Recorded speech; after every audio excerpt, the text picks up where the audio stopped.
ৰাইজ আপোনালোকে সকলোৱে জানে যে আজি দিনটো বন্ধ আছে গোটেই অসম। তো আমি ৰেণ্ডমলি স্কুটি লৈ এনে ফুৰি আছিলোঁ। তো হঠাৎ এইটো এটা চালোঁ, এজন বনাইছে, এটা দাদা বনাইছে, চাওক, আৰ্ট বাই এপাৰ্ট 6874। এই দাদাটোক আপোনালোকে ইনষ্টাগ্ৰামত গৈ ফ'ল' কৰিব পাৰে। আৰু লগতে দাদাটোক মই এতিয়া চালোঁ।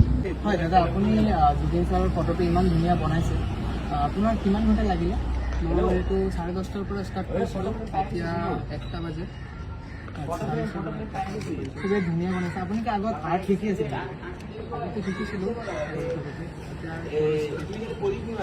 আপুনি যদি বেলেগ জেগাত আপোনাক যদি এইটো ভিডিঅ' চাই যদি আমাৰ অসমৰ জনতাই যদি বাহিৰত আপোনাক মাতে, তেন্তে আপুনি যাব বিচাৰিব?